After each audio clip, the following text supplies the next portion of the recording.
જય માતાજી બધાને। તો આજે હું બનાવું છું બ્રેડ કટલેસ। એના સાથે ખાવા માટે ચટણી પણ બનાવું છું। વિડીયો ગમે તો લાઈક કરી દેજો।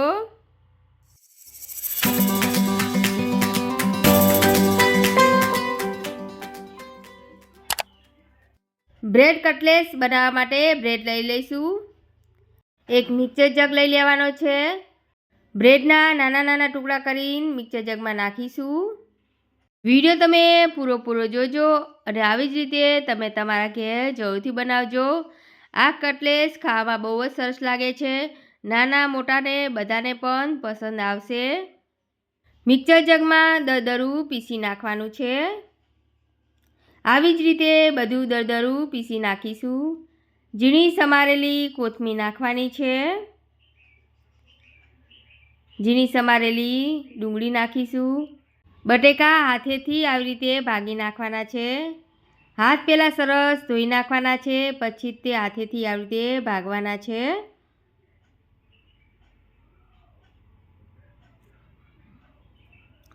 કટિંગ કરેલા ગાજર નાખીશું। મરી પાવડર નાખવાનો છે। ચાટ મસાલો નાખીશું। ધાણા પાવડર નાખીશું।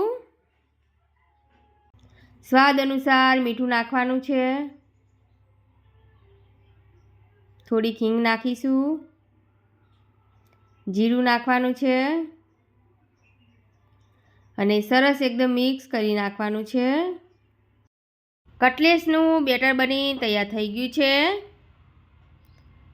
તો 10 મિનિટ સુધી ઢાંકીને મૂકી રાખીશું।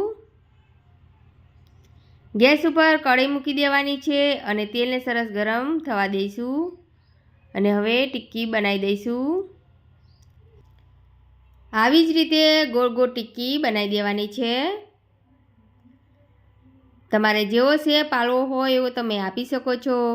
કટલેસ બનાવવાનું મશીન હોય તો તમે એનાથી પણ કટલેસ બનાવી શકો છો। આવી જ રીતે બધી ટિક્કી બનાવી દેવાની છે। તેલ એકદમ ફૂલ ગરમ થઈ જાય પછી તે આ ટિક્કી તળવાની છે। તેલ સરસ ગરમ થઈ ગયું છે તો એક એક કરીને કઢાઈમાં ટિક્કી મૂકી દઈશું। ટિક્કીને સરસ તળી લઈશું। ગોલ્ડન થાય ત્યાં સુધી આ ટિક્કીને તળવાની છે। બીજી બાજુ ટિક્કીને ફેરવી દેવાની છે।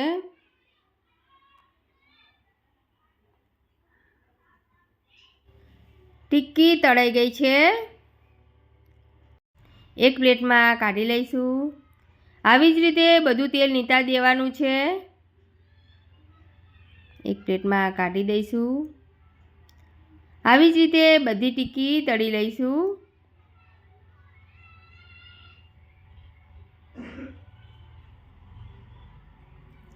આ ટિક્કી ઉપરથી એકદમ ક્રિસ્પી અને અંદરથી એકદમ સોફ્ટ બની તૈયાર થઈ જશે અને નાના બાળકોને આ ટિક્કી બહુ જ પસંદ આવશે।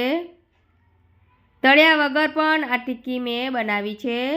તમારે ઓછા તેલમાં ખાવું હોય તો તમે આવી જ રીતે ઓછા તેલમાં પણ શેકી શકો છો। ટિક્કી બનીને તૈયાર થઈ ગઈ છે તો એક પ્લેટમાં કાઢી લઈશું। ટિક્કી સાથે ખાવા માટે ચટણી બનાવીશું। કટિંગ કરેલા લીલા મરચાં લઈશું। કટિંગ કરેલું આદું નાખવાનું છે। જીરું નાખીશું। કાચી સિંગ નાખવાની છે। લીંબુનો રસ નીચોવીશું।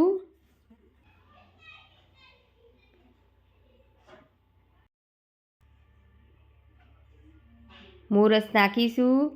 મોરસ નાખવાથી આ ચટણી એકદમ ખાટી મીઠી બનશે। કોથમીર નાખવાની છે। કોથમીર આપણે આવી જ રીતે નાખી દેવાની છે। ડાખણા સાથે જ નાખવાની છે, એનો સ્વાદ બહુ જ સરસ આવે છે। અને હવે ચટણી પીસી લઈશું।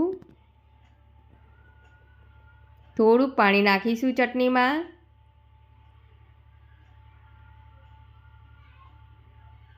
તમારા જોડે ફુદીનો હોય તો તમે ફુદીનો પણ નાખી શકો છો.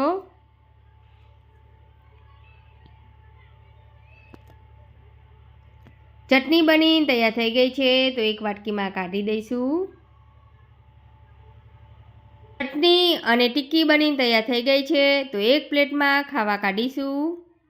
આવી જ રીતે તમે તમારા ઘેર જરૂરથી ટ્રાય કરજો. તમારા ઘેર કોઈ મહેમાન આવ્યા હોય ત્યારે પણ તમે આ કટલેસ બનાવી શકો છો અને સાથે ચટણી પણ બનાવી શકો છો. તૈયાર છે બ્રેડની કટલેસ અને એના સાથે ખાવા માટે ચટણી. તમને આ વિડીયો કેવો લાગ્યો તો કમેન્ટ કરીને જરૂરથી અમને કહેજો. નવા હોય તો સબસ્ક્રાઈબ કરજો અને શેર કરી દેજો. જય માતાજી બધાને.